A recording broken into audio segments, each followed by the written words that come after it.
Welcome to Reels on the Rocks, the show where your hosts Whiskey and Sweet Tea discuss film from the unpretentious perspective.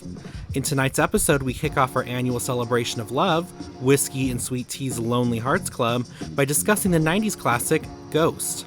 Don't forget to like, subscribe, hit that notification bell, and please be advised that spoilers are ahead.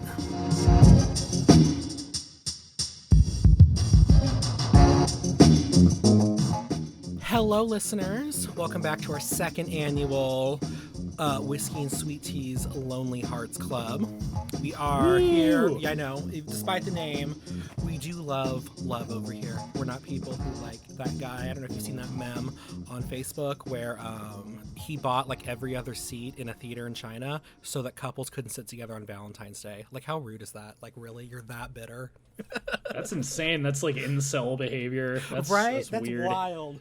Anyways, I don't get that, by the way. I'm not as lovesick as you, but that's something with those people that I really can't relate to. Like, I hate seeing couples out and it's like, I don't know, man. It makes me happy seeing other couples being happy. I guess it's just an envy thing with those people. If you see, like, usually every year somebody always pops up, like on TikTok or Facebook, so like those rash of videos pop up of people walking down the Valentine's Day aisle like CVS and just knocking everything over because they're bitter. And I'm like, really? All you're doing is making a whole ton of work for a minimum wage worker.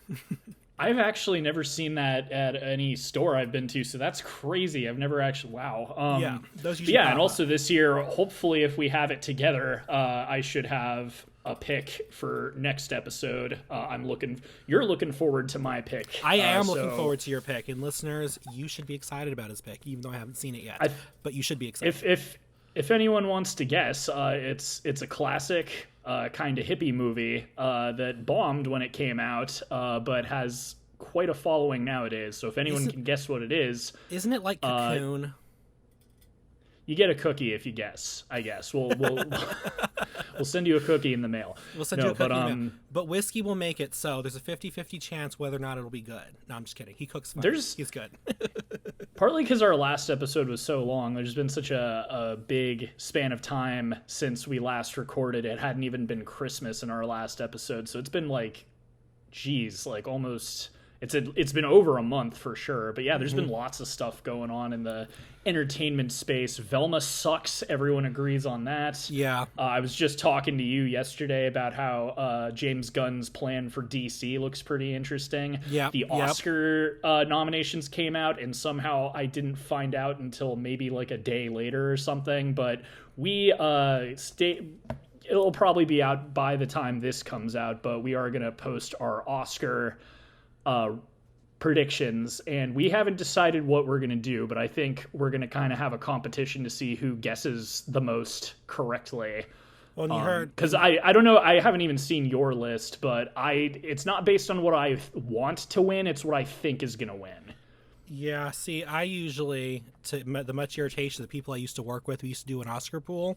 I used to send in my Oscar ballot, and it was, I'd highlight in two different colors. This color is what should win. This is what will win. And they'd be like, we're so confused. I'm like, it's pretty easy. Yeah, but since blue we're means should win, red means what will win. Like, just follow it. Since we're competing, I definitely, there you go. Like, I don't know if you've even written your list out, but there you go. It's like what you think is going to win. That's where the predictions come in. Because, for instance, you've seen my list because I sent it to you, but the Best Picture, for instance, I don't think that should be Best Picture. I'm just kind of thinking that might be out of everything that was nominated.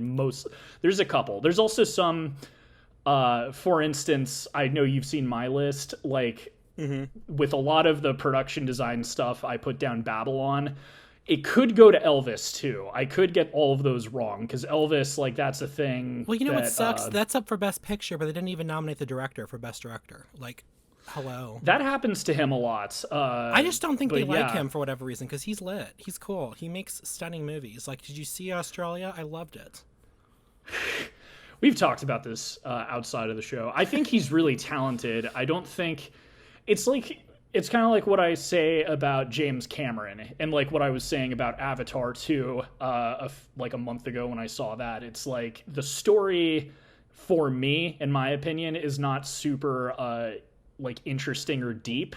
But like, and I've said this to you before, his background before he became a feature director was in commercials. And why am I blanking on his name too? Like, I should at least say who I'm talking about. It's the guy who did Moulin Rouge. He did Baz Luhrmann.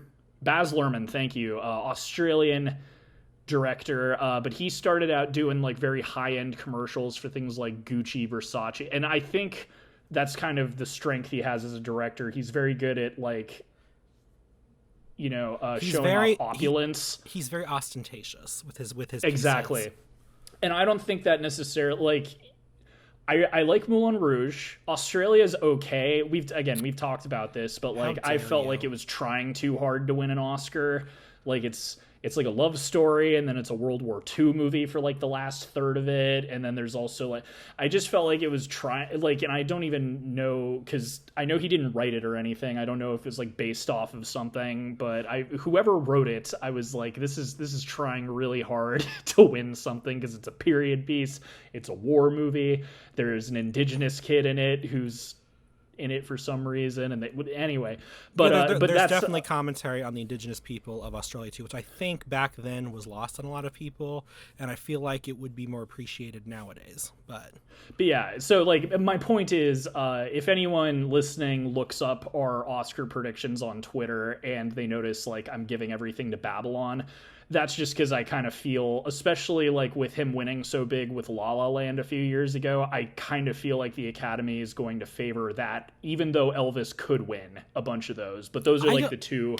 But Best Picture is not what I would have picked for Best Picture. That's just what I think is going to win. But also, like, I feel like it's, because there's some movies I haven't seen, like Tar or Women Talking, where maybe for like, because the Oscars are very like political and not like left or right political, like just it's less about the quality of the movie and more about the campaign. Like, for instance, another one of my picks is like Brendan Fraser for Best Actor, and I haven't seen The Whale yet. I really want to, especially before it's out, but I, partly because of the story he's had and partly because of the viral moment he had at the film festival where he cried in front of the audience and stuff, I feel like that's going to be like a win for him, just because of the amount of hype and backstory behind that movie. And I think that's, again, like, you could talk to anybody. That's kind of how the Oscars is. It's not like, and that's why I always tell people not to get super upset over it. That's the only reason why Leonardo DiCaprio won for The Revenant, because they were just kind of just like, oh, well, I guess it's about time. You know, I think he should have won Best Supporting Actor for Django Unchained. I think, like, I don't know if it would have made him happy because he wanted Best Lead, but he was so good as the villain in that movie that I think that's what should have won. Or Wolf of Wall Street. He was really good in that, too. But yeah, like, I liked The Revenant when it came out. I don't think after years that I like it as much.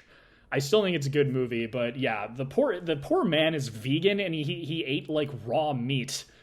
Like, he tortured himself, so I do kind of think he deserved the Oscar just for, going through what he went through. That must have made his private jet ride home a little more uncomfortable. Right. I think he should have won for supporting actor for What's Eating Gilbert Grape, or Who's Eating Gilbert Grape. Dude, he's a good actor. Again, like, I agreed with everyone that it was long overdue that he won, but yeah, in retrospect, not for that movie. No. I think he should have won for Wolf of Wall Street, Django Unchained, or like dozens of other things. Hell, Titanic, it's kind of surprising he didn't win that year because that was such a big movie. Mm-hmm. And also the year where The Revenant came out, there was a Flash game.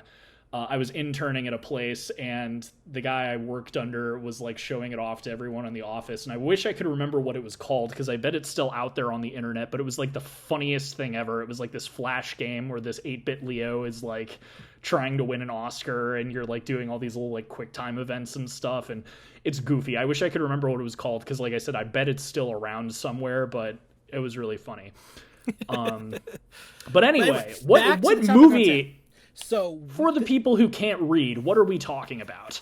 So today, for our first romance film for the Lonely Hearts Club, we are focusing on 1990s classic and hit film Ghost, starring seriously. Patrick Swayze. Yeah, seriously. But before we get into the stats, what are you drinking, Whiskey? Okay, so last year I started off our Lonely Hearts and our first episode of the year doing something exciting. Way back, we did, and they're still up on our YouTube channel, but we did kind of shorter, clippy sort of episodes, and I talked about like movie snacks that were popular in other countries, and I found out, oh, in Spain, it's Coke and red wine together is really popular, and I tried that. So I wanted to do something equally exciting because I think last year went so well. So something I think I told you about this, like when the pandemic happened way back in 2020, all of us were looking for little projects to do. And hilariously, I mean, we didn't plan on this show being one of those projects, but that's kind of what it turned into. Right. Because the pandemic happened right when we were planning on starting this. But one of my other little projects was ages ago, someone had given me a beer brewing kit. And, before I made it, I made sure, like, does any of this stuff go bad or whatever? No. So I brewed it. It was a lot of fun, and I kind of could see myself getting into it. Hey, if the show's really popular, maybe we could make a beer and sell it on our website or something like that. But anyway, and then on top, so I actually have been saving this for a special occasion. I haven't tasted it yet. And no special occasion ever came up. Like I was like, oh, I'll do it when my friend gets back from town, or I'll do it with this and that. Whatever. It's been too long. I also looked up after I was done brewing it how long it lasts, and I'm not, not surprisingly, beer doesn't go bad, so I should be safe. But what makes me nervous is like, if any of you have ever made an alcohol, especially like beer or anything, it's very it's like baking. It's like a science. And one thing with the bottling process was sanitizing everything. So my only real worry, I have two worries. The less scary thing is if it just doesn't taste as good. Because what I saw when I looked up does beer go bad is the answer is no. But ideally you want to drink it in the first 10 months or else the flavor isn't as good. So, it's probably not going to be the best thing ever. But what I'm worried about is if I screwed something up and I end up drinking some sanitizer. I don't think I did. Botulism. Well, I don't think botulism is beer. That's like canned food. I don't know. It comes stuff. from not like sanitizing stuff, I thought. I could be wrong. Let's hope it's not botulism. Let's just hope it's just sanitizer. We'll see. Our fans will know if I end up projectile vomiting either in the middle of this episode or after it's all over. But I'm kind of just I'm hoping it ends up tasting just great. Worst case scenario, it tastes gross and I just don't drink anything the rest of the episode, but figured time has come. So that's what I'll be drinking as a beer I brewed myself 2 years ago. I don't think it's been long enough for it to be 3 years, but yeah. Oh my god, I don't think I could wait that long. I'd be like, can I have an express beer maker? That's the thing. It didn't take that. It only took like a month to make. Oh, okay, that's right. And so basically, no, I should have drank this in 2020, within 10 months. That's what I'm saying. So hopefully it's not super gross. If everything went well and if the flavors faded, then it's probably not going to be that bad. But yeah. We'll see. I'm excited. I haven't even opened it. I got my opener right here, bottled it myself. So that's what I'm drinking. What about you, T? Okay, so I have a bit of a story about this. So I was originally going to do a cocktail, right? Like a ghost-themed cocktail. But then, like I told you the other day, we had this winter storm and like all the military bases were closed. You weren't supposed to be on the roads. So I didn't buy ingredients. So today I was going to go for my backup because I was thinking, oh, it's a romance movie. It's kind of romantic. And there's a good wine that I've gotten at Costco called Phantom Wine. And it's really tasty. So I go to pick it up and there's none on the shelf. So I asked them about it and they're like, it says we have 96 bottles in stock. And so we'll go find it. And I waited for like a half hour and they couldn't find this wine. So I had to go back to work because I was on my lunch break. And I was like, okay. So instead of that, I went ahead and decided to try to make one of the cocktails because I couldn't pick up the stuff I needed with what I had around the house. So it calls for vodka, simple syrup, cream, and soda water. So I don't have vodka because I really don't like vodka. So instead, I'm using apple Jack Daniels, And I didn't have simple syrup or cream right now, so I'm Simple using... syrup you just make. I know, but it makes like a gallon of it. But anyway, so what I did Well, I mean, instead... all simple syrup is like twice the amount of sugar to water. Okay.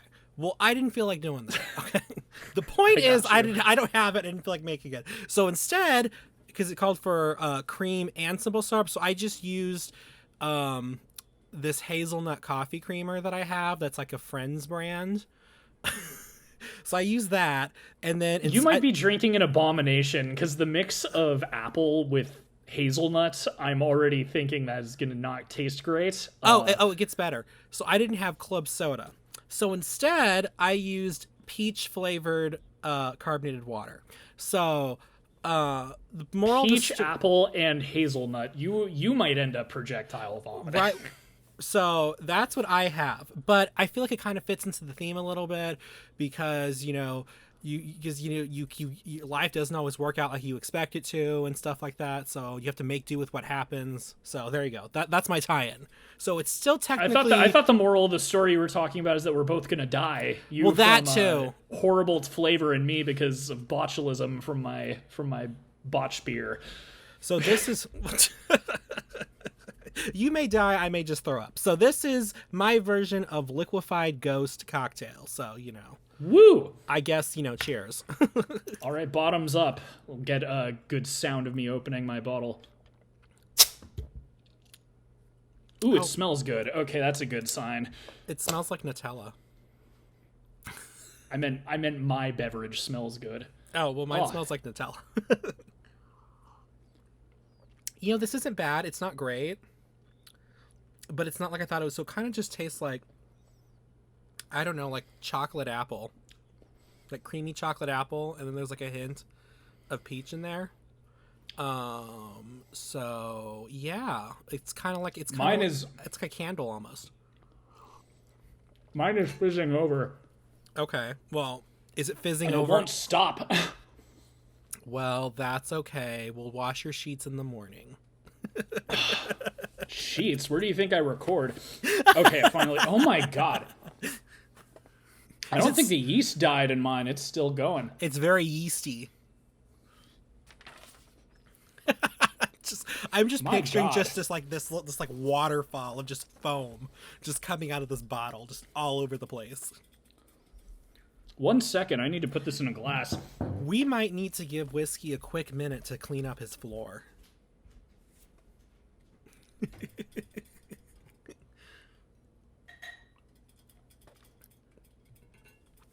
You are now listening to the soothing sounds of Whiskey putting his homemade beer in a glass. Let's listen. I had to move away from the mic. Oh, okay. But, I mean, you can still see that. We're definitely a high budget, recording thing right here. All right, I'm back. Yeah, it tastes okay. It tastes like real beer, so that's a good sign. That's always a plus. When you make beer, you want it to taste like real beer. But, is there any sort of flavors that you use? I don't know anything about beer, so is it like a stout? Is it a... I don't know. I don't know, because I don't know. That's the thing. There's lagers, stouts. It's not a stout. I know that much, because it doesn't have that coffee thing. I think it's honestly probably just a lager.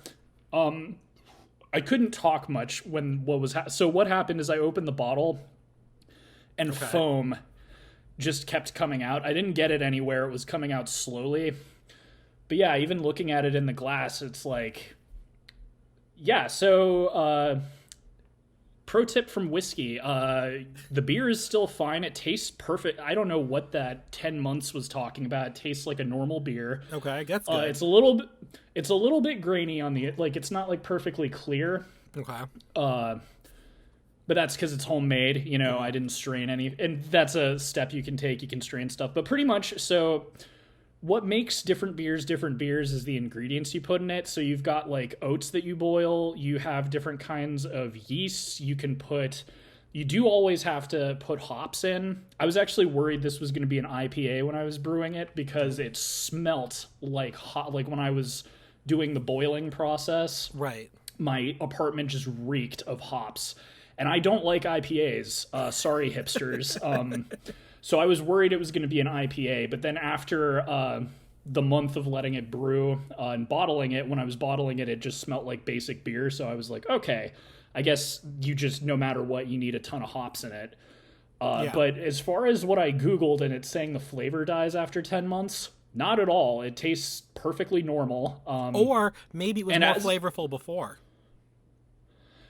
That would blow my mind, because I don't know. It's very good. I did a good job. We'll see what happens, but I'm I'm happy so far. The only downside I will say is the weird it over fizzing when I opened it. I don't know what that's about. I don't know if it's still just like fermenting.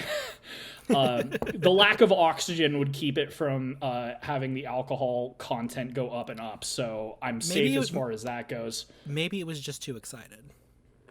Well, fun fact, do you know how beer becomes alcoholic and like why it, has like a certain threshold it reaches and stuff? I just assumed that the alcohol came from the fermentation process with yeast. So what you do is you boil everything together, and then you cool it down to a specific like room temperature. If I've got my instructions somewhere in here, but I forget what the exact temperature is, and that's the thing you got to be really finicky about. But because the yeast will die if it's like still boiling hot, or if it's cold. If it's cold, the yeast won't wake up, and if it's hot, they'll die. So it's just like baking. You put the yeast in warm water to wake it up. So in the mixture that I boil, there's a whole bunch of like sugar, essentially. Right. And so what happens, and anyone out there who watched the cooking show Good Eats probably knows this already, one of my favorite shows. But so what happens is the yeast eats the sugar, and after it eats it, it's basically, in Good Eats, he had little sock puppets that burped, but they release gas and alcohol. Okay. Like alcohol is it's almost kind of like their poop or something. But the alcohol ends up killing the yeast. So you put the beer in this apparatus to let the gas out. Yeah. And it's really cool. I think I sent you the picture when I did it, because the gas goes out this little tube and stuff, and the whole time you just see it bubbling away because the yeast are eating. And so what ends up happening is that one, the yeast runs out of stuff to eat, and then two, the alcohol it produces ends up kind of killing it off. So after that month, basically, like, it's just done. Like, it's not going to ferment anymore. And that's the thing too. Like, now there's like these super beers. If you go to like independent breweries and stuff, you can get a beer that's like 10% alcohol by volume. My God. And I don't know if that's adding more sugar or more yeast. I'm guessing it's probably a mix of the two. But that's how you get like the super drunky stuff. I don't know if this is the same thing, but I was at an independent brewery with, we have a mutual friend who lives in Savannah. And his girlfriend was working at the place that brewed his own beer, and they gave us this beer, and it was like something called chocolate or something like that. And that came out thick, and that was like the heaviest beer I think I've ever had in my life. And I don't even know how that's made, but I'm assuming it's an independent beer thing because it was just heavy. Yeah, maybe it was a higher alcohol volume or something. Probably. But yeah, besides it fizzing up when I opened the bottle, very, very happy with the results here. So that's cool. Now, can you add fun flavors? Fact, yeah, again, like, if you wanted to get into it like a hobby, you could like look up how to like make different types of beers and stuff. Like, again, I just used a kit.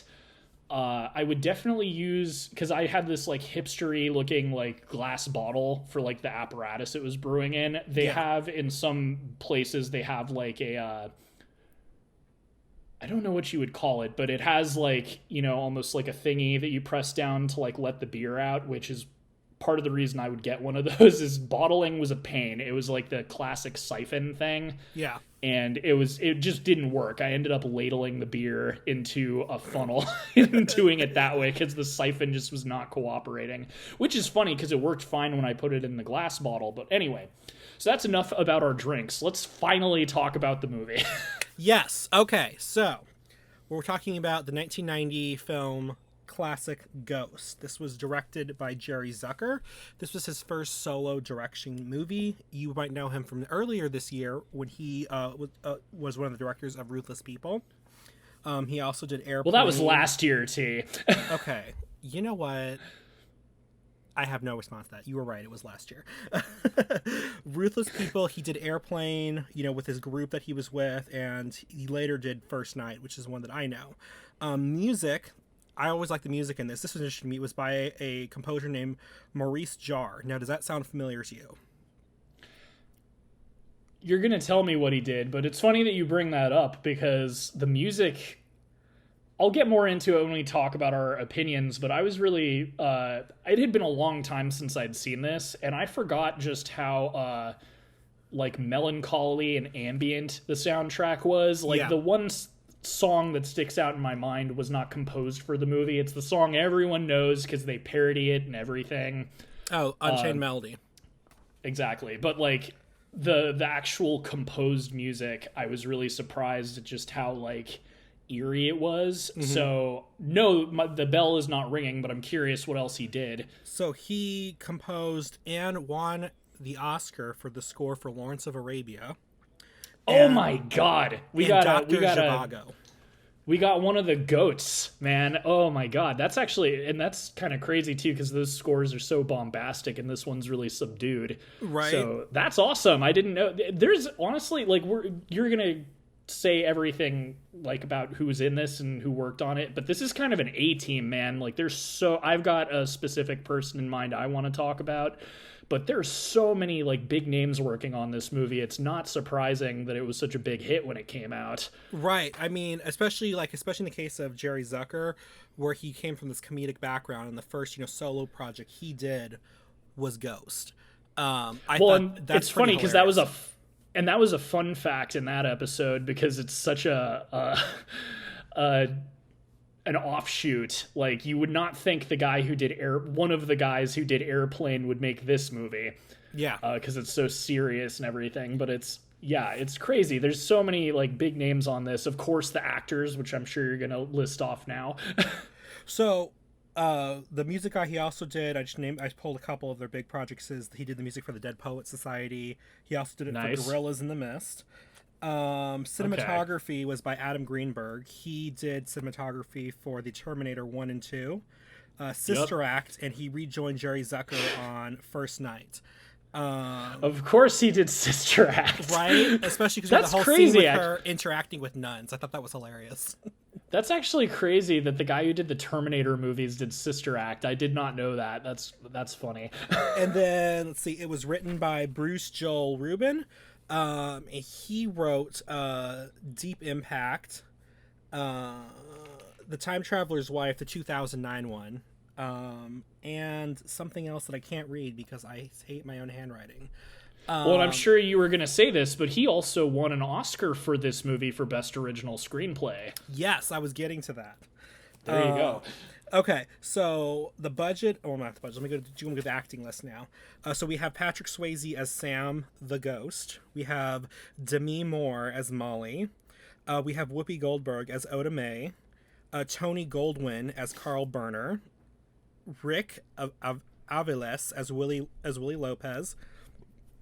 Vincent Schiavelli, I'm so sorry if I mispronounced his last name, as the Subway Ghost.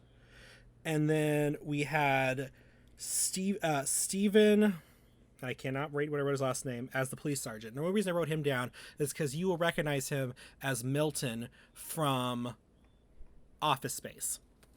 Oh yeah. No, he's a character actor. Same thing with the guy who was the Subway Ghost. The Subway Ghost. Both of them, I've seen them in tons of... Again, character actors are funny. You'll see them in everything, and then you're like, oh, it's the guy from something. Right. I don't know. But yeah, as I said, man, it has been a long time since I've seen this movie, and it was great rewatching it because it deserved all of the attention it got, and it really... Because fun fact, everybody, we actually meant to record this last week, but I'm a big dumb idiot. and I tell had a them technical something they don't difficulty. Right. But yeah, like when we had to postpone, we talked on the phone for a little while, and you mentioned how this used to be on the TV all the time, like constantly. And fun fact, this is a perfect time for me to go off on this tangent. So I'm sure maybe this has happened to you, but there's like a couple of movies where I first watched them out of context on TV and was like, what the hell was I just watching? I know what you're talking about. I think my favorite one, I think what's crazy about this one is that, and not Ghost, the one that I think is the funniest is that it's such a famous movie. And when I told all my friends at school, they were like, what? So I had like a nightmare when I was in like middle school, and I needed to like get my mind off whatever I was dreaming on. So I turned on the TV and was flipping around, and I landed on, I think it was AMC, but like it was like 3 a.m. and Pulp Fiction was on TV. And I basically watched the entire watch story and was like, what is this? And I explained it to my friends at school, like, this movie is weird, and they were all like, yeah, it's mind-blowing to me that none of them had heard of the movie. You know what I mean? Because also, like, I was friends with the kids who, like, were allowed to watch R-rated movies and stuff, so it's mind-blowing to me that none of them were like, oh, it was Pulp Fiction. Yeah. Because I was, like, explaining, I'm like, yeah, it's like, Bruce Willis, and he's got a samurai sword, and, you know, and it was like, I don't know. So that was probably the funniest one, but this was one where I was flipping around, like it was probably like a weekend or something, maybe it was after school because it was like daytime, and I came upon it, and it was literally like the last 10 minutes of the movie. And so I watched the whole like goodbye speech where he's glowing and he says ditto and stuff, and I was just like, what the hell is this? And then later on when I watched this with my, you know, family, like we did like a family movie thing every Friday, I was like, I've seen this movie. When it got to like the end. That's what's going on. Now it makes sense. Well, it's just funny because it's out of context, and I obviously Pokemon was around when I was a little kid, but I remember being like, what does ditto mean? Like, so it must have been before I came across, because, you know, it's like, I love you, ditto. And I was like, what? What?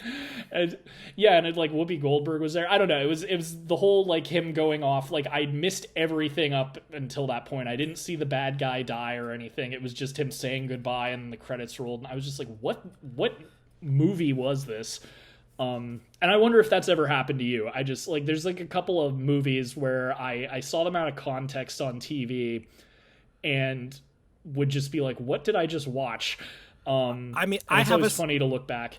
I have a story about that, but I'm not going to go into it. But yeah, I'll tell you later. But I have a story about discovering a movie, being freaked out by it, and then later accidentally becoming obsessed with it and realizing it's the same movie. Like years later, because I saw a scene out of context. So we have that. So we went through the cast. So the budget for this was 22 to 23 million. Its box office was 505.7 million. Huge return on investment. It was the highest grossing film of 1990, and at the time it was the third highest grossing film of all time. And it was the highest grossing film of all time in the UK, beating E.T., and it held that record for 3 years. So huge turnout for this movie. The audiences loved this. It was also noticed on the awards circuit. It was up for a bunch of awards at festivals and stuff. I'm going to comment on just the major ones. The Academy Awards. It was nominated for Best Supporting Actress for Whoopi Goldberg, Best Screenplay for Bruce Joel Rubin, Best Picture, Best Editing, and Best Original Score. It walked away with Best Screenplay and Best Supporting Actress for Whoopi Goldberg. At the BAFTAs, it was nominated for Best Original Screenplay, Best Makeup, Visual Effects, Best Actress in a Supporting Role for Whoopi Goldberg, which it won for that. The Golden Globes, it was nominated for Best Actor, Best Actress for Demi Moore and for Patrick Swayze, respectively. And then Best Supporting Actress for Whoopi Goldberg, she won for that. The Saturn Awards, it won Best Fantasy Film, Best Actress for Demi Moore, and Supporting Actress for Whoopi. And then it was nominated for, okay, hang on, Best Supporting Actor for Tony Goldwyn, Writing, Special Effects, Actor for Patrick Swayze, and something else that I can't read. But basically, it was up for a bunch of stuff, and then, like I said, there was a lot of other, like, Critics' Choice Awards and Film Festival Awards and all that, and Film Circuit Awards that it won also and was nominated for. So this movie was huge. It was a big deal. Everyone loved it. I tried to look at, and I didn't write it down, because I always like doing this. I always like to see what won for Best Picture that year, so I can compare it and see, because this is just like such a good movie, and it has had kind of like the staying power. So I'm always curious what won in its place. But I don't remember. I thought I looked it up and written it down, but I didn't. So yeah, I don't. But in 1990, I think. I know 91 because that was Silence of the Lambs. In 90. Keep talking. I'm gonna look it up because now I'm curious because I remember 1990. Well, just anytime there's a major picture like that, you're always kind of like, well, what beat it? And this was up for Best Picture, right? This was up for Best Picture, yes. So it would have been the 1991 Academy Awards, because that's for whatever is the 90s anyway. But it's a well-received movie. It's still heavily, favored on Rotten Tomatoes. It has a 75% rating with an audience score of 80%. On Metacritic, it has a 52. Okay, I got your answer, and now I know why I forgot about it. So what beat this was Dances with Wolves. Oh, see, yeah. I mean, I like Dances with Wolves. I don't think I like it better than this. But Well, if we've talked about this in past episodes, where like pop cultural impact almost kind of plays a bigger role in a movie's staying power. Oh yeah. And this wins by a long shot. Like we were talking about like Mad Max Fury Road, where that didn't win Best Picture, but I feel like more people talk about that film today than Spotlight. Yeah. Spotlight was still a good movie, but it's not like, it doesn't, people still love Mad Max. And I feel this, because you were talking, again, like on our phone conversation last week, you were talking about how this doesn't really get played on TV anymore. Yeah. And I kind of think that's sad too, but I think that's also just because TV is dying, and they tend to play things that are more like new and relevant. Because lots of great movies you never see on TV anymore. You never see like Indiana Jones or whatever. And I mean, streaming is taking over. Like TV is basically irrelevant. And the cool thing is, I bet if you logged on to Paramount Plus, I'm sure this is available on there. Actually, it's not. I know. I had to go and buy this like on Apple Movies, because it wasn't streaming anywhere, and it should have been. That's actually more upsetting than it not being on TV. Like, the thing that I would lament is the fact that, like, when things are on TV, you could have, like, me flipping through the channels and discovering it that way. And I don't think this is a movie a lot of, like, Zoomers would really know about, because how would they have heard about it? Yeah. A lot of the parodies of the pot throwing scene and stuff were way more relevant in the 90s. Like, everyone knew about this movie, but I don't see like a teenager or like someone in their early 20s who's never seen this knowing anything about it. Yeah. And that is so strange. Really, Paramount? One of your biggest movies of all time, you're not going to put that on Paramount Plus? No, but they'll give us another sad reboot of iCarly. I thought I don't watch iCarly, but I heard that the reunion thing was good. I don't know. I don't know. I watched a couple episodes, and it just kind of made me sad. It was like, But that's, I don't know. I don't know, man. Me. But anyway. I mean, yeah.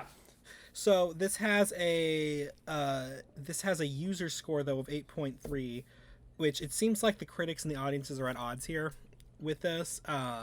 Which basically on Metacritic, if the user score is 8.3, basically usually means universal acclaim. Roger Ebert, because we just love talking about him. Oh yes, gave this a score of 2.5, and he quotes said No worse an offender than most ghost movies, I suppose. It assumes that even after death, we devote most of our attention to unfinished business here on Earth, and that danger to a loved one is more important to a ghost than the infinity it now inhabits. And he also was critical of the film's obligatory action climax, the ridiculous visitation from the demons of hell, and the slow study of Molly character. He was, for some reason though, he said the best scene though is when Sam overtakes Odame's body to caress Molly, and he was like basically upset that like Whoopi Goldberg and Demi Moore didn't make out, and I'm like, well, because that's not what the message they were trying to give you in the movie. I will say at least 2.5 out of 4 isn't too bad. The more we learn about these guys that we make fun of every episode, and fun fact, anyone who's tuning in, our rating system here is out of 4. We know it's stupid, but we're doing it as kind of a joke, because their rating system was out of 4 stars, and both of us think that's because it's 5 or 10. What are you doing? 4 is such a weird 4 is a weird number, but it's also, there's no middle ground. There's no, exactly. There's no like, this is an okay movie, so it's a 3. Well, like 2.5 is an okay movie. 2, like, you know, we just reviewed everything we watched last year, and I gave out a lot of 2s to Marvel movies, and that means it's good. Mm-hmm. Like it's a movie. Anything below a 2 is like where it's not good. So 2.5 for this. I would give this a 3 or a 3.5, honestly. Yeah, this is a really spoiler good movie for my rating, but that's not that bad. Out of that review, the thing I find strange is his thing about like, oh, that a ghost would be more concerned about a loved one in danger. Yeah, Roger, what are you talking about? If I knew that like my wife or my girlfriend or my, you know, a family member was going to be murdered as a ghost, yeah, I would be concerned about that. What do you, like, I don't know, that's a weird take. So's the kissing. But yeah, the more I learn about this man, the more I think he was a little bit overrated. He was definitely an odd duck. We'll just leave it at that. So, you know, like I said, what's interesting is that it seems like mostly, from what I read, that critics, you know, we're kind of like, it's an okay movie, but like audiences just loved it, and they went to go see this in droves. Like I said, it was the 3rd highest grossing film of all time for like 3 years. Well, what's funny about that is it's considered a classic, and I bet you'd be happy to hear this. In a film class I took in high school, we actually watched a scene from this. Oh my God, was it the pottery wheel scene? No. So I'll get into this. So the person, I'm surprised you didn't bring him up. So another all-star, greatest of all time person who worked on this film was Walter Murch, the editor. See, I don't usually make a note for editing, but go on. So he is like one of the goats in the editing world. It's not particularly something I'm an expert on. But like for instance, he did Apocalypse Now. He did Cold Mountain, which I think he won the Oscar for. He was also one of the first editors to adopt like digital editing and stuff. And he's an interesting guy, but he's like in the same realm as like all these all-star directors, but for editors. Like he's one of the legends of his time. So it was cool seeing that he did this, and it's funny because the scene that we analyzed in the class was because of his editing, and I forgot that he worked on this movie, but it was actually the scene where Sam is taunting the villain of the film. Oh, Tony Goldwyn. Yeah, with the computer, and he's typing Sam. I love that. That's like such so an that X-Files scene is what we watched, and we were paying attention to the editing, and it was interesting because I was kind of like, oh wow, Walter Murch did this, I should try and pay attention to the editing. And frankly, like, I feel like a lot of the coverage just does work. I don't really think he does anything particularly like noteworthy or clever or like strange. Like, you don't. I'm more of a cinematography guy. That's what I find really interesting. Right. Editing is like, if you're an editor, don't take this as an offensive thing, but in my opinion, you're kind of like the nerd of the, I don't know if our editor is going to edit this one, but you know, editors are the Andrew, nerds. we'd like to apologize in advance for his comments. It does not represent he knows he's a views nerd, of the show. But yeah, like it's very, like if you're the sort of person who likes to like file things away and stuff, like that's what that's what you're into, you'll probably make a good editor. But it's also probably the most important role on a film, because that is where the movie is being made. But unlike my cinematography interest, like I feel like a good editor, you don't notice when there's cuts, so it's really hard to pick up. But I do think that's a good scene to look at, because it could have gone a whole lot of ways. I guarantee there was probably like 100 shots of coverage for that scene, and just seeing where there are edits being made, what shot they decide to go with and stuff. It is probably one of the most effective scenes in the movie, and I think that's why we watched it in that class. And I feel like that's the most Walter Murch scene in the movie, because everything else is just done pretty straight. But yeah, it was interesting to see that he worked on this, and that I completely spaced that I actually watched a scene from this because he worked on this. Hey, at least the scene didn't ruin the movie for you, like that one teacher did for me for Silence of the Lambs, or The Sixth Sense. That's actually another, like, obviously, well, we won't talk about this at length, but yeah, the whole climax of Silence of the Lambs is another film that's looked at for the editing for kind of the same reason, the scene I'm talking about. But yeah, it's crazy. Like, everybody who worked on this was an all-star at the time too. Like, I'm not surprised this did well, and I'm not surprised it's aged so well too, because this is kind of one of those things where it could have been really cheesy looking back at it. The only thing I think probably would make people laugh nowadays is the spooky demon ghost things that drag you to hell. Oh, the Boogans! I love the Boogans. Yeah, but you also don't like scary things. The Boogans scared me as a kid. They scared me as a kid too, but when you're a kid, you're scared. As I said, like, that's the one thing I feel like you show that to like some 12-year-old on their cell phone today, and they'd probably just start cracking up. That being said, one thing that surprisingly looked really good watching it now was the simplest effect of all was just him going through people. And it still looks really good. It makes me wonder if they did use some computer stuff for that, because this was right around the time like Terminator was making waves. Right. And stuff. So CGI was still in its infancy, but I do kind of wonder how they did that back then, because nowadays it's like an easy effect. I'm pretty sure it like comes standard with most editing software, but I do wonder how they did that back then.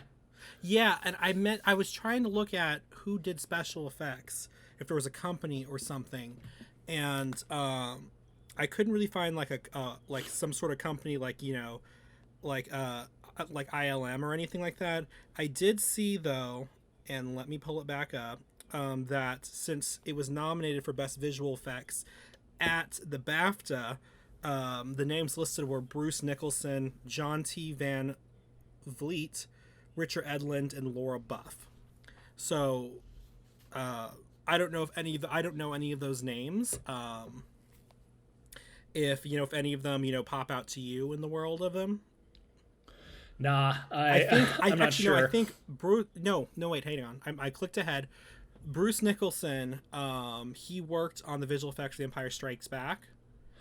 Oh, okay. It sounds like that's the thing. Like, sometimes it's ILM adjacent. Like, sometimes people who worked at ILM work on other things, so it's sort of like maybe it was ILM. I don't know. But the special effects are good. The Boogans, as you call them, I don't think they aged pretty well, and also like the effect looks kind of meh. Like out of everything in the movie, I think the tone and atmosphere is still really good in those scenes, but the actual effect of the shadow looks kind of off now. Right. I mean, I can see that. For me, they'll always just be super creepy. Because when I first saw them, they were creepy. Yeah, the Boogans, always, like, this time it was fine. I haven't watched it, like, sat down and watched it in a long time. So, obviously I'm fine now. But, like, when I was a lot younger, that always was an uncomfortable sequence. But because... Go ahead. Oh, no. Continue. I was going to go off on a different... So what I was going to say, though, is what was interesting about the Boogan scenes, well, at least one of them, and I don't know if you realize this, they use kind of the same trick on you twice. Yeah. when Sam first dies, you don't realize he's dead yet. I mean, anyone who's seen it knows he is, but you don't realize he's dead yet. Until he comes back and finds his body. And the same thing happens when when Willie Lopez dies. His body kind of flies out, and you think, okay, he just got pushed over there, and then you find out he's dead. And what I think is interesting is even though they use the same kind of, sleight of hand right there to make you fall for it both times. And I just think it's because it just looks so not convincing, but I just think it's the way each scene is structured well enough to where that makes sense and it's believable. And then you kind of have that rug pulled out for you moment when you discover that, oh wait, no, they're already dead.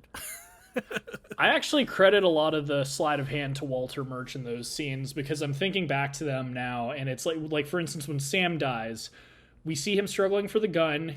It cuts to a close-up of Demi Moore screaming no, and then hard cut to a gunshot where you see like the street, and then silence minus like 2 footsteps, like the guy and then Sam running after him. Yeah. So you don't see him get shot, and that hard cut, like, to silence, like, I think that was kind of an editing trick. And same thing with when is it Jerry Lopez? Willie Lopez. Not Jerry, Willie Lopez. When Willie Lopez dies, for some reason Sam is like, I remember exactly how it was cut with Willie Lopez. I remember the shot where he flies off and you think that he just got hit. Yeah. But I think that might have been a Walter Murch credit to him, at least. To me, that's fabulous editing. Like I said, you fall for the same trick twice. Yes. And that's very, very hard to do.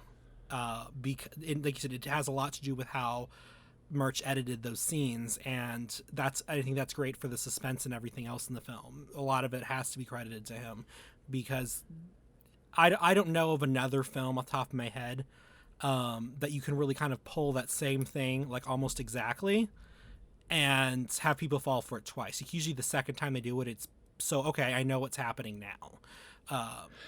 But it's honestly, like, I'm focusing on the editing, but it, again, like, the cinematography is really good. It's not like super artsy like what I like, but it understands the tone the movie's trying to get across. And the music too, like, as I said, that was something that really stuck out to me when I was watching it this time, just how very, like, subdued and, like, subtle the music was. It wasn't very bombastic or loud or, like, noticeable. It was very, like, ambient and eerie and creepy. Like, again, like, besides the love song, most of the soundtrack in this movie is very, like, creepy sounding, if that makes any sense. Yeah, it is. It kind of has this eeriness. Like, to me, it still sounds kind of romantic, but there's definitely a very heavy eeriness to the way it sounds. And there's a lot of... Oh, yeah. Well, there's, like, a good amount of movies where it's from the ghost's perspective, and nothing really gets me, at least, as far as, like, how scary it would be to just be left alone in that situation, you know? And yeah, like, I don't know. It's like a mixture of emotions. The music, as I said, mostly it's, like, very, like, quiet and creepy sounding, but there is, like, a sadness to it. And it's, as I said, it's like this movie is so very unique in the way that, because again, like, there are other movies from the ghost perspective. There's Beetlejuice, there's the others, but nothing really hits like this movie as far as, like, feeling like Sam does. Yeah. If that makes any sense. Because that is scary. Like, you never think, whenever you think of ghosts, you think of, like, the scariness of being, like, haunted by one. But imagine just being stuck and you can't do anything about it, and you're alone and no one else can see you, and you're not even really sure how you move on. Like, obviously we know at the beginning of the movie he avoids the light and, like, you know, to save his girlfriend and stuff. Yeah. But, like, just being, like, stuck and stranded. And also, like, let's talk about the freaking subway ghost, man. The other ghosts that he encounters, that's kind of creepy too, and how they can kind of identify each other. Mm-hmm. But that subway ghost, man, I forgot about that scene until I'd rewatched it for this show, and that's still, I think it's partly the character actor they chose. He looks perfect as, like, you know, an unhinged man, and that's what's scary too, is, like, it kind of shows, like, the guy was clearly like mentally ill before he died. Yeah. But he was when he was a ghost, and that kind of was like a neat explanation for like kind of violent hauntings and stuff like that. Like, Yeah. oh, it's because he's nuts. It's because he's probably schizophrenic or something. Like, he got really paranoid when Sam was talking to him and stuff, and it's like, yep, that's the type of person I could see smashing stuff out of people's hands on a haunted subway car. Yeah, no, exactly. And what's interesting about that ghost also is the fact that, just because to kind of shoot, Roger Ebert's claim in the foot, just because a ghost here doesn't necessarily mean it's because it has unfinished business with the living. I just get the impression that ghost is just perfectly fine wandering the subway and irritating people. Like, he doesn't have unfinished business. You know what I mean? No, exactly. Well, and again, like, I'm with you. Again, that's such a weird take to me because, I mean, that's kind of... Between the two of us, you believe in the supernatural, I'm more skeptical. But that's kind of the human element of, like, believing in ghosts is the idea that, like, you do care about what's going on to people who are alive. Like, that's, why people believe ghosts exist and stuff.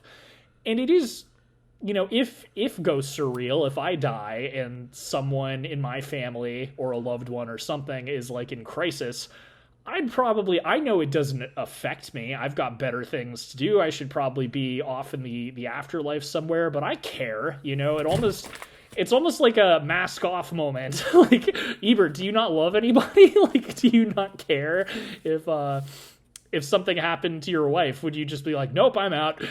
Right. It's like that whole philosophical argument about, the ring of invisibility, if you had that, people wouldn't behave or, whatever.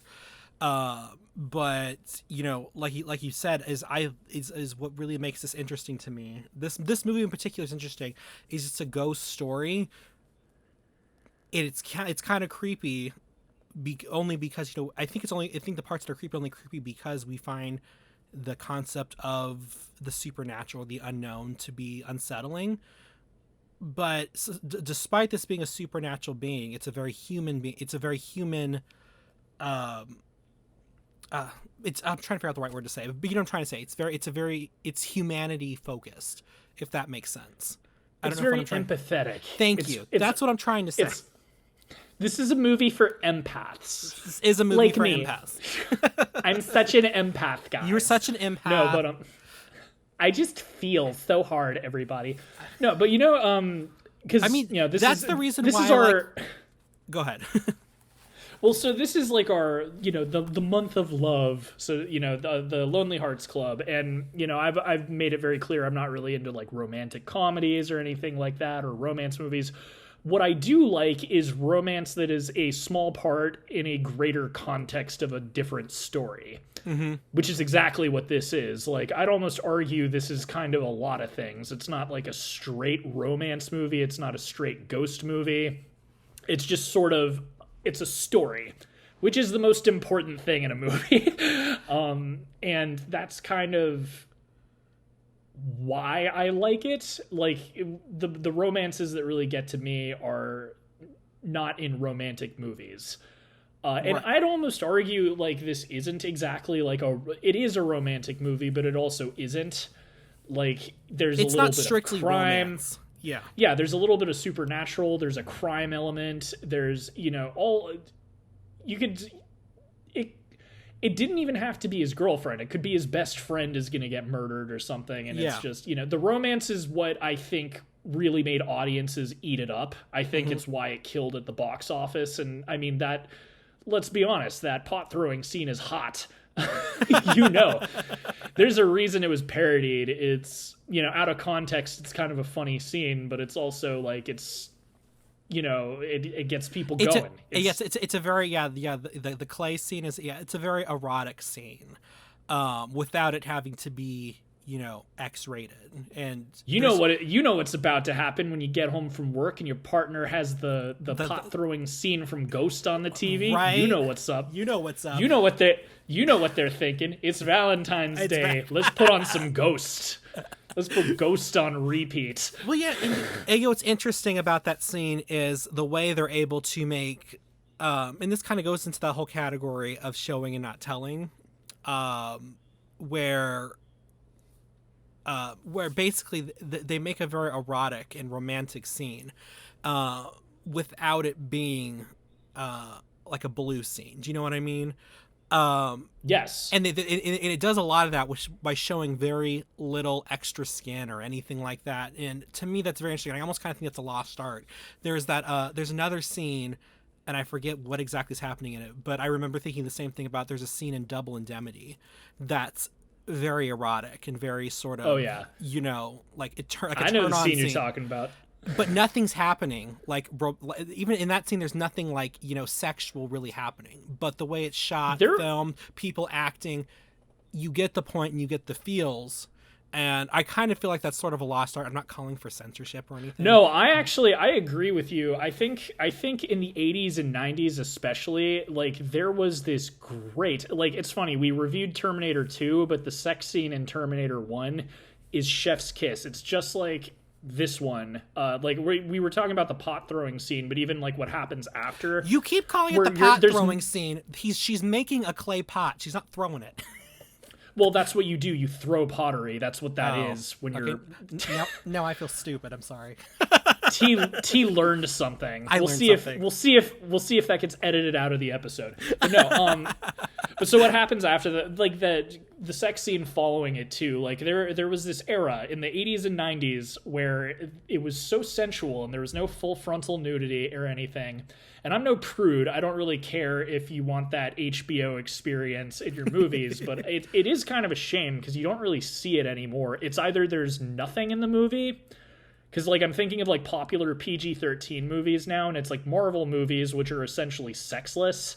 Yeah. And then there's the full opposite where it's like an R-rated, like either artsy or like super violent movie where it's like, yeah, gonna jackhammer you tonight. You know what I mean? It's like there's no in between anymore. So I actually completely agree with you that whole era of sex scenes in the 80s and 90s is kind of a lost art because it's either nothing or just the whole everything. Enchilada, for a lack of a better term. It's either nothing at all or way too much, and there was this like nice middle ground that was much more erotic back in the day, and you never see that anymore. You know what's interesting about having erotic scenes that are like that is it almost, as you grow up, your understanding of the scene changes, and so it's like the movie becomes a new movie because like when you're younger, you have no idea what's going on, but then when you get older, like oh, okay, I see what's happening here. Like we talked about, I mean, it was a little more on the nose, but last year in Down with Love, when we had the telephone scene, I've been seeing that movie since I was like 6 years old. And I had no idea what was happening until I watched it again in college. And I'm like, oh, I missed all this. You know, it's almost like the movie. It's like you mature with the movie and it becomes a new movie for you. And I think that's interesting too. No, I feel that. I've been getting that a lot with like reading stuff that I read as a kid and then reading it again, and it's like I have just a whole new perspective on it. Oh, those Harry Potter books are becoming a little steamy for you, aren't they? No, actually, it was something. I'm within the last few years, I've been getting back into reading, and there's this like crappy like dime store horror novel I read when I was in like middle school, and I'm rereading it now, and I did not remember 90% of the book, and I'm just like, it's garbage, by the way. It's not like but it's just funny because it's like you almost like feel your brain is more developed. You know what I mean? Like a lot of stuff went right over your head, and it would happen with movies more, but I watch too many movies. I've like, there's not that many things I haven't seen since I was younger. The list is a lot shorter. So it doesn't happen as much with movies because I rewatch movies a lot more frequently. So yeah. So okay, so moving to another topic within the movie, we have considered actors and actresses for these roles. Okay.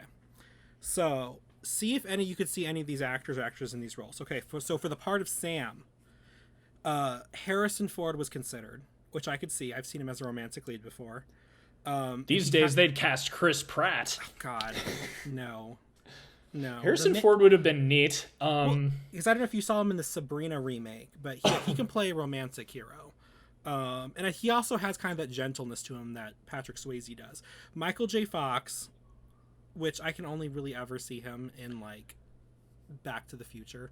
I don't know why. I know he's done other stuff. I just don't see him as a romantic character. Like, I know he was in, like, what was it, Family Ties, Family Matters? I think it was something like Family Ties. I could see him as a family guy. But I don't know, man. Like, I think part of it's also, yeah, like Marty McFly is like the role that he right. most, and his Parkinson's kind of ruined him ever getting any like future roles, because basically by like the 2000s he really wasn't acting in anything. The only thing I saw him in after that was a couple episodes. He was a character in Scrubs, and he was really good. But yeah, no, definitely Harrison Ford I could kind of see. But but there's nothing. more. Oh, keep going. We have Paul Hogan, Tom Hanks, Kevin Bacon, Kevin Kline. Kevin Bacon I could see. Well, Tom Hanks, maybe. Like, I mean, he did Sleepless in 1990. Seattle. He did Sleepless in Seattle, though, and that was a big hit. Yeah, too. well, and I'm also thinking of him at the time, because this was 1990. This was pre-Forrest Gump and stuff. So yeah, I could see it. He was a handsome dude. Who was the guy before him?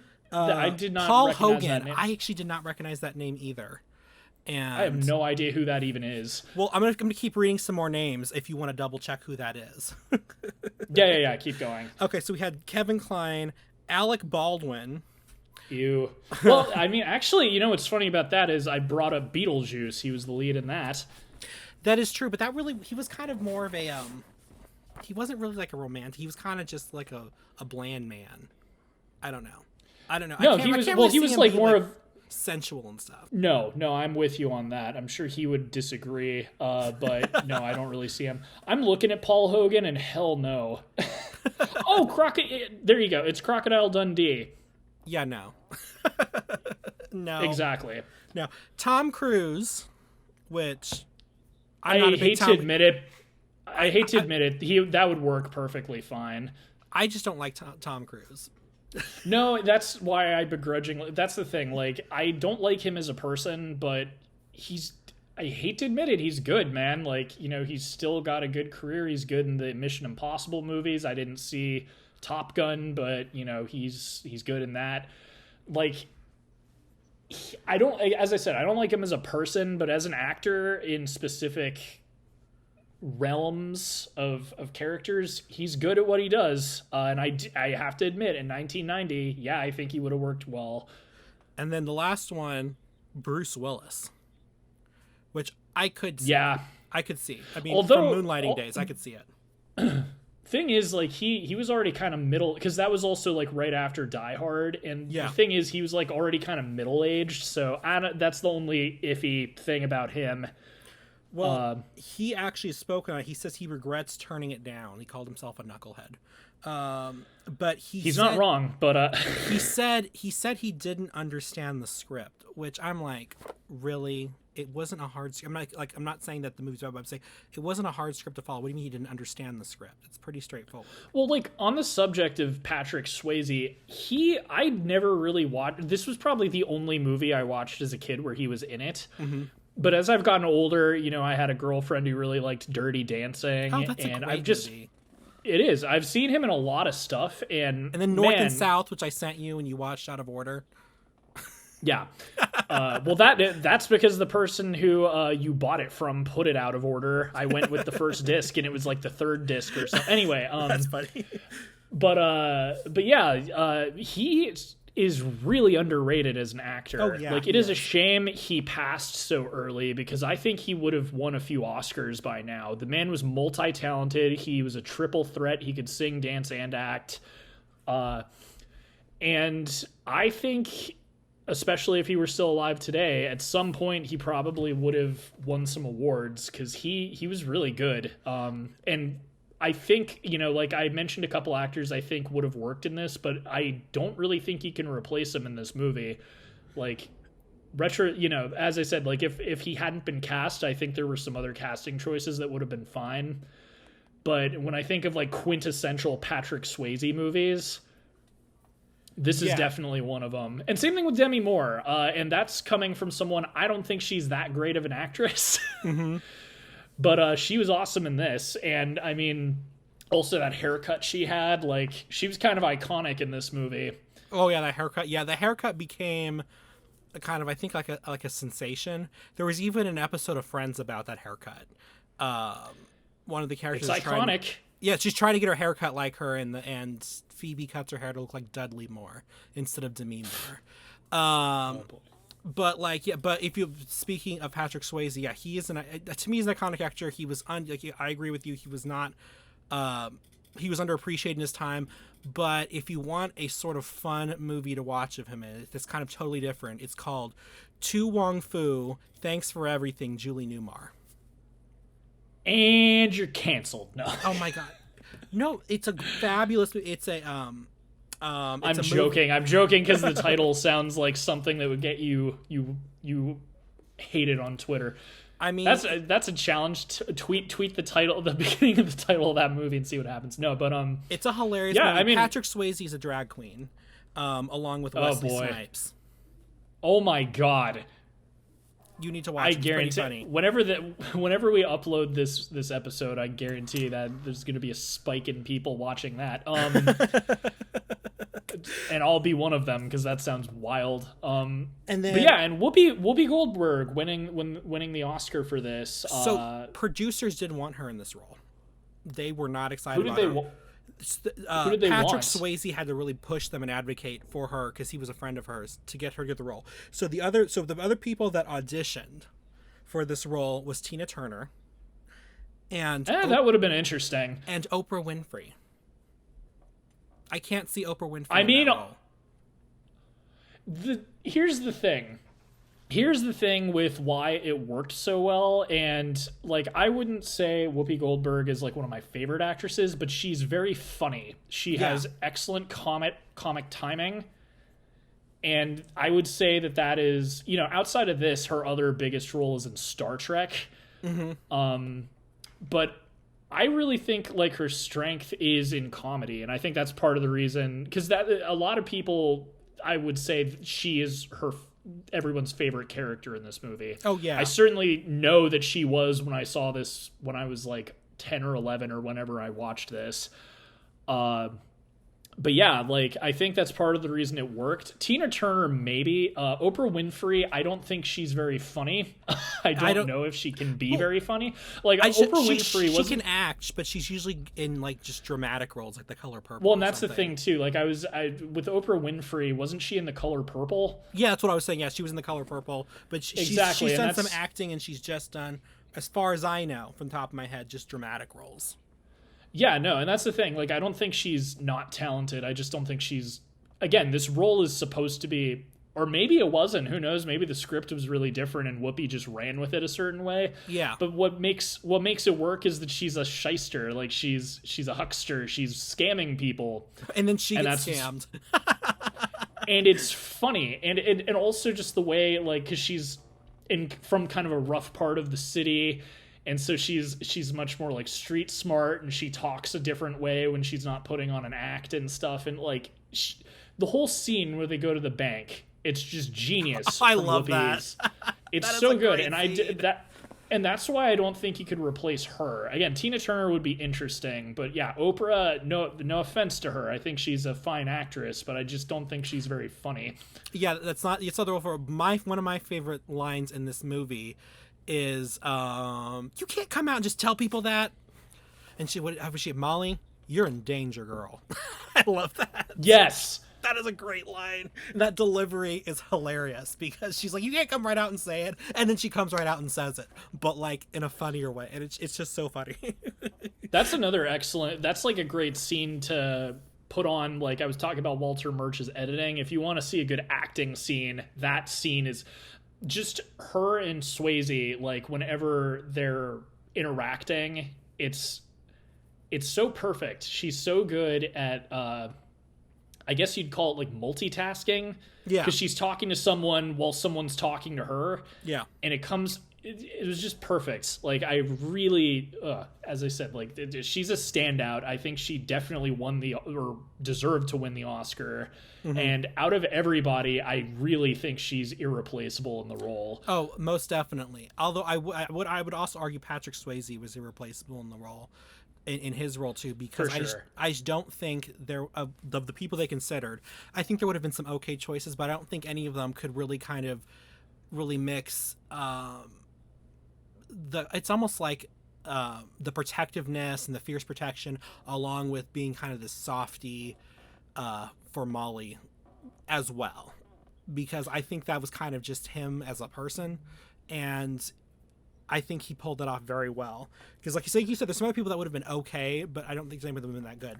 And then now, finally, we have Molly, and then we have other alternatives that were considered for her was Meg Ryan, Molly Ringwald, Julia Roberts, Nicole Kidman, and Michelle Pfeiffer. Frankly, again, like, I'm not a huge Demi Moore fan. Like, I don't think she's a super talented actress. I think her haircut's iconic. I think she has really good chemistry. Like, that's the thing. Like, you got to think about with, especially with like romantic roles. The chemistry, yeah. You could put like Michelle Pfeiffer in there, and maybe her and Swayze, you just do not buy them as a couple. Yeah. Fun fact. Speaking of Dirty Dancing, this is like a fun fact everyone throws around, but I still find it really interesting. The two, like the actress and Patrick Swayze, did not like each other at all. He hated her. He was constantly saying she was a shitty actress and she should be fired and replaced with Jennifer someone. Grey?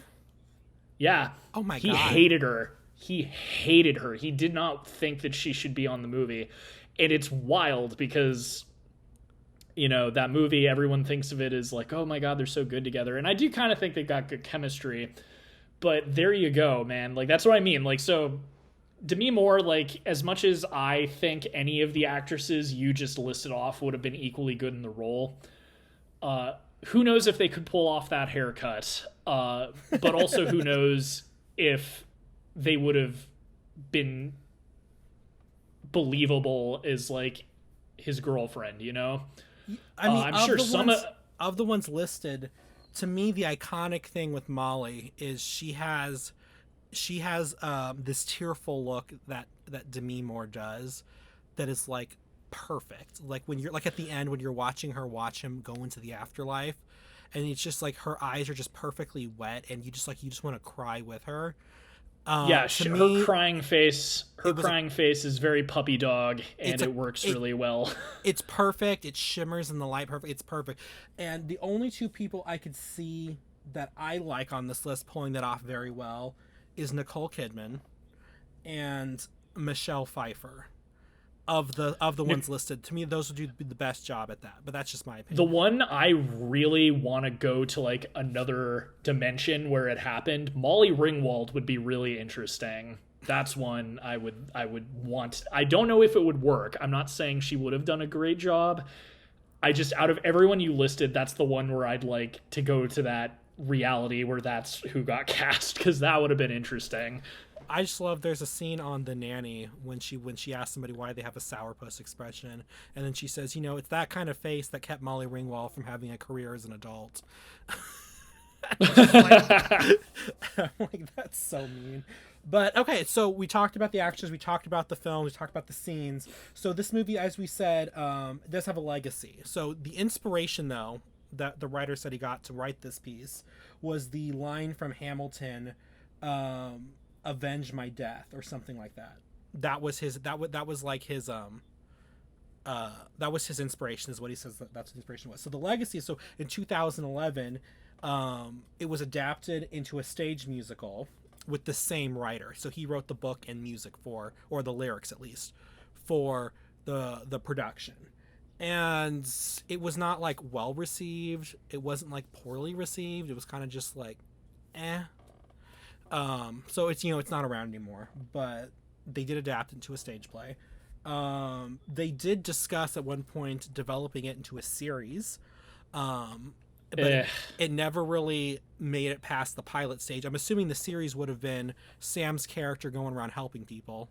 That's what my guess is what it would have been. I'm glad that didn't happen. That sounds like god awful in my opinion. Like, this, I don't know if we've really talked about it. Sometimes like movies are like sacred. It's kind of like if they decide to remake this, I'd give it a fair shot, but it's probably not going to work out the same way. I like watching like a musical Broadway production of this. That sounds cool. I always love seeing stuff get adapted to the stage, but a TV show would have sucked. It would have been so bad. And I mean, and they've tried doing, this was like a thing that they used to do whenever a movie was successful. Like I know A League of Their Own was adapted to a TV series, but here's the thing, it wasn't even with the same characters or anything, so it was kind of like I have no attachment other than the team name and the show name. So that was adapted to sitcom, and then Working Girl was adapted into a sitcom, which, fun fact, was I think one of Sandra Bullock's first roles, because she was the lead in that. That's cool. Well, and that's a movie I could see working. This, it would have, the only way it could have worked is if it wasn't Sam, and then it's like, what's the point? Yeah. You know? Which reminds me, there's a show everyone's been, like, praising recently that probably is, it's a sitcom. It was originally a UK sitcom, but it's called Ghosts. Yes, I love Ghosts. I've actually been meaning to tell you to watch it. I love Ghosts. It is hilarious. And it's actually better, I think, than the UK one. Oh, that's interesting. I've heard quite the opposite. I've heard they're both good, but everyone says, the UK one's better. So, but either way, like... This has been my experience from what I'm reading. People who experience the US Ghost first like this one better, and the people who experience the UK one first like the UK one better. It's probably like The Office. Like, both of them are good, in my opinion. Yeah. The only real difference is the UK Office is a lot more R-rated. Like, it's way edgier. Well, I've also heard that the UK one is kind of more depressing, too. Yeah, again, as I said, it's much more of like an R-rated Office. So, like, because there were, like, sad moments in the American Office, too. But, like... You know what I mean? Like, I feel like with that much more mature rating, they probably have a lot more impactful gut punches during the emotional scenes. From what I've heard, though, is what I mean by sad is it kind of leans a lot more into this is a dead-end job. These people will work this until they die sort of realization that the other one doesn't touch on as much. Yeah. It's kind of more like we're stuck here. We will always be here, and this is our life, and it's sad and depressing. Is what I've heard the UK one leans into more. They're both based around the same thing. Like, the comedy in both of them is that it's character comedy. It's like people that you know in real life that have very problematic behaviors and flaws that are both relatable, and also you like kind of feel bad for them. Yeah. Like, Michael Scott is funny to laugh at, but you know, like, if there was a person like that in real life, it's actually kind of sad that they're like stuck in a 12-year-old mindset. Yeah. So the UK one just like leans more into that. But anyway, back to I was going to tell you fun fact, because you know I love Ghosts, the show and the actual reading about things. When they did their season premiere this year, they did a pre-screening for it at empty theaters across the US for Ghosts only.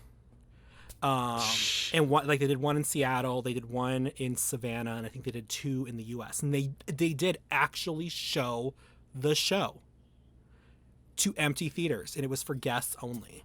And why didn't a bunch of angry, bearded, overweight men get upset about it like they did with Wonder Woman? I have no idea, because they're afraid of the afterlife. This is discrimination. Well, unfortunately, there is no thing on the discrimination book that defends discrimination against corporeal identity. So going back though to the movie, so this was also recently adapted in 2010 into a Japanese film called Ghosts in Your Arm Again. I believe from what I've read, I couldn't read a lot about it because anytime I'd find something about it, it was in Japanese. It did show in select theaters over here in the U.S. I haven't heard anything bad about it, so I think it was an okay adaptation. Just, you know, but it just looks like it was just a straight Japanese language adaptation, which is pretty cool. Now, this is depressing. I'm already groaning about this. Literally last month, which was 2 days ago, but January 2023, Channing Tatum's company acquired the rights to remake Ghost, and he wants to star in it. And I'm like, dude, no. Please don't. So it's gonna suck, but I do like Channing Tatum, and if I was thinking of someone to like cast in the role, you could do a lot worse. He's not a bad. But I'm I just joked about Chris Pratt earlier. Yeah. That would be a train wreck. But Channing they Tatum's need to stop okay. making. He actually, Chris Pratt will never be a leading man. Stop trying to make him a leading man. Sorry, go on. he's good at a specific type of character. But Channing Tatum actually is kind of a perfect fit when you think about it, because he's very much like Patrick Swayze. He also comes from a dance background. He's also a Southern boy.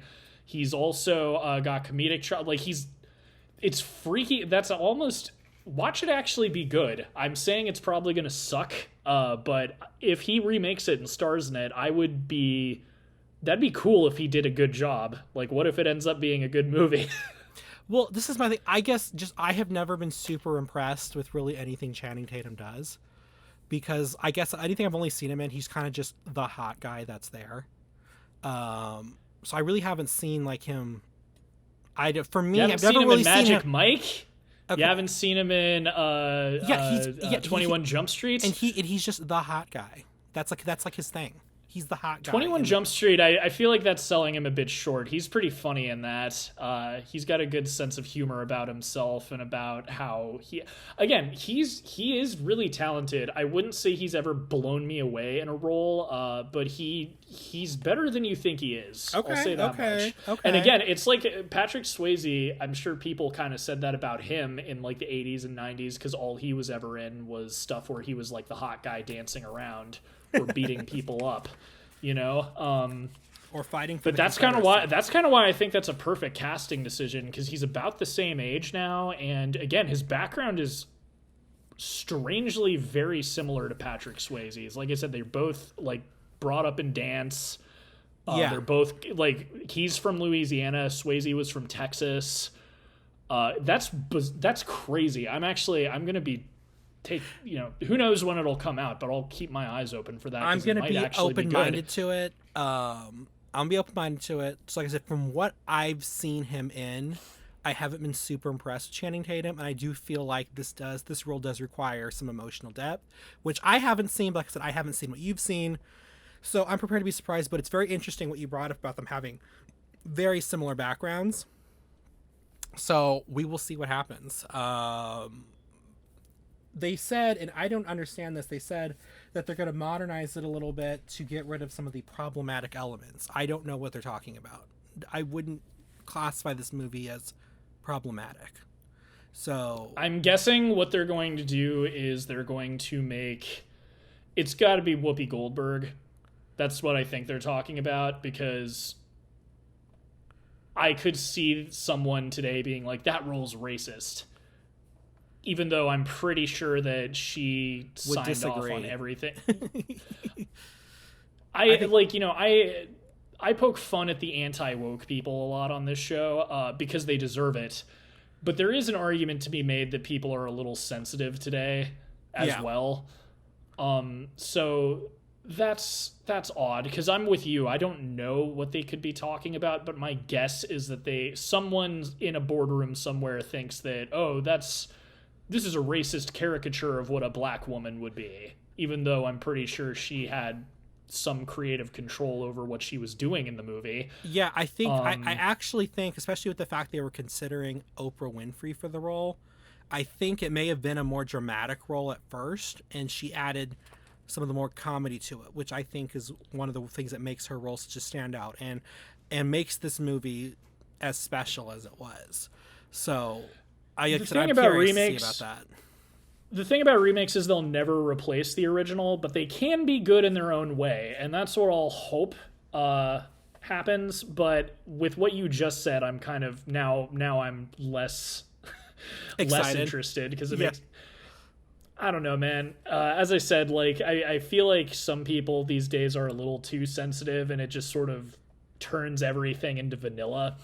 I do think that there is an argument to be made about making or being more, especially like in acting, like having wider nets for casting, having more diverse casts, hiring like trans and like people of color and stuff like that. But at the same time, it's like everyone's so afraid of offending somebody.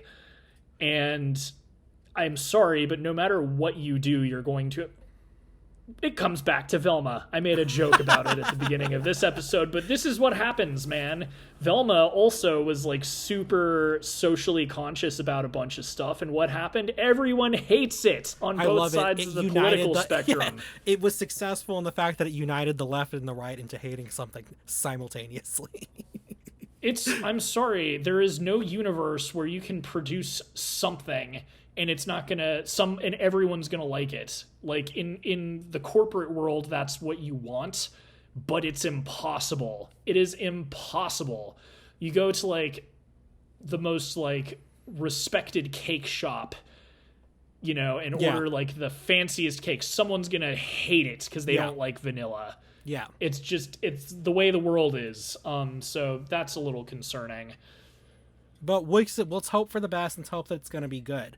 Now, I mentioned to you previously, and I know you didn't get around to watching it, there's an episode of The X-Files called Shadows. It was season 1, episode 6. You'll probably watch it eventually, so I'll just talk about it. And the reason I brought it up is because it's very, very similar to the plot of this movie. The only difference is that the relationship between the ghost and the person, instead of it being a romance one, it's kind of like more like a father-daughter sort of relationship. It's not really her father, but it's like somebody who kind of watched over her like a father in life. It was this woman, her boss was murdered, and he's trying to watch over her because I guess she knows stuff that he was killed about, and so they're coming after her. So he protects her. He shows her how he died. He was murdered by his business associate, and he uses his ghost powers to protect, not only to protect her, but to reveal this person's illegal dealings at the office. The bad guy doesn't die, but he gets arrested by the FBI because it is the X-Files.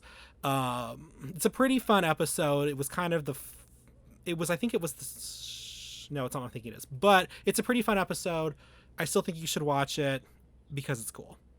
And The X-Files is a good show. It is a great show. I'll probably check it out. Okay, so let's just as we wrap up for this episode, I did go through some of my ghost books about paranormal activity, and one of the ones I have is called An Illustrated History of Ghosts, and they have a whole section on ghosts in media, and they talk about Sam Wheat. So they picked like 34, like I guess ghosts that were appeared, or specters and that appeared in media somewhere. And one of the ones they talk about is Sam Wheat. So he's a big enough character that they included him in an encyclopedia book on ghosts. So I thought that was pretty interesting. You know, this goes all the way back to 1606 and ghosts on plays, you know, to like now.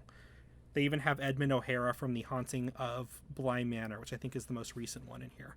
But I thought that was pretty interesting that, you know, it's enough of a cultural impact to where it made appearances in books on paranormal activity. So I thought that was kind of cool. So it's a big cultural watershed moment. It was a big movie. As I said, I don't know how many like young kids or like people under the age of 20 know about it. Yeah. But it's a classic for a reason, and I do think it's aged really well. Some of the special effects maybe not so much, but again, I haven't seen this since I was probably a teenager. I might have watched this with like an old girlfriend or something, but it's been years since I've seen this. And man, it's still good. Like I'm glad it's one of those. I own it on DVD, but like I never put it in. And Until man, now. I'm glad I did. Yeah. I'm glad I did. Again, like I own it, so I should watch it. But it's like one of those. I guess I have to be in a mood to watch. Yeah. But no, it holds up super well. It deserves all the praise it got. And again, it's crazy. I did not remember that all of these all-star filmmakers worked on it. Literally every department was a famous person. Yeah. And not even famous awesome. after, like famous before this movie came out. It's like, it was like a super group coming together to make a movie. Well, it blew my mind that the Lawrence of Arabia and Dr. Zhivago score did the score for this, because I was already like, I like this score, because I was already looking at, it's been a while since I've watched this, and I was looking at purchasing it on vinyl, because I just like to listen to scores that way. And that's when I found out about this guy, and I'm like, wow. And I have Dr. Zhivago on vinyl, and that was pretty impressive too. Like you said, there's just some great goats in this film. And you know, I was reading an article, and they talked about how Ghost is the forgotten Hollywood blockbuster, because they really haven't, until the musical came out, they really hadn't done anything with it as far as trying to sequel it, or spin it off some way, or have the Many Adventures of Oda Mae or something like that. Which I think, now that they're trying to redevelop it again into a remake, I don't think that really holds true anymore, but I thought that was interesting that they talk about. All I would say is, Paramount, get your head out of your ass and put it on a streaming platform. Yeah, I don't know. What are you doing? It's one of your most famous movies. Again, I shouldn't have to buy it. Well, you're indirectly buying it if you're paying for a streaming service. No, you know what I mean? But it's that's the only way it's available. It wasn't on any of them to stream, or even with commercials, it wasn't available to stream. But again, it's if you want it to remain a relevant thing, you need to put it out there. You know? I forgot this was even a Paramount movie until I was watching it for this show. And Paramount has quite a few big hits, but not, again, you have these brands like Disney or Warner Brothers, and you can think of a movie, that goes with it. And I really like Paramount, but they don't really do that. Their biggest cash cows are things like MTV and Nickelodeon. Yeah. And that's really what they milk. And it's it's a shame, because they have a catalog of excellent films, and you've got a streaming platform that you're charging people money for. So even more than remaking it or something, it's just make it available to people. Yeah. I know based on analytics, we've got a decent amount of younger people who tune into the show. And if you've never heard of this movie, seek it out. It is good. This is T's pick for the episode, but this is cynical, non-ghost believer. Yeah, the one who doesn't like romantic movies and is artsy-fartsy and blah, blah, blah. And I'm telling you, this is aged well. It's a great movie. I already kind of spoiled. I think for me, I'm going to give it a 3.5 out of 4. Yeah. And for me, I'm going to give it 4 out of 4 pitchers of sweet tea, because my big thing with paranormal movies is I like movies where it's not about necessarily about the scares. It's really about the story of the ghost or the haunting or whatever, and this definitely falls into that category. I mean, that's one of the reasons why I like The Exorcist, even though it's considered one of the scariest movies of all time. To me, a lot of it is spent trying to understand and see what's happening with this haunting, and not necessarily until the last 15 minutes of the movie, the scares. So that's that's why I like this movie. It's about the haunting, it's about this, and of course it's about the love. It is a great date night movie, it is a great Valentine's movie, but it's also just a great movie to put on and just enjoy, because not only is it a good movie, it's pretty funny too. So yes. But what do you think? Why don't you hit us up on Twitter and tell us how dumb we are for predicting the Oscars? Or if you're listening to this on our YouTube channel, you can leave us a comment. If this is your first time tuning in, feel free to look at our backlog of episodes. We've been doing this now going on 4 years, so we've got quite a few things to listen to. But other than that, I have been Whiskey. And I have been Sweet Tea. Keeping it Kino. And suck it Scorsese. See you guys next time. Bye, Woo! Y'all.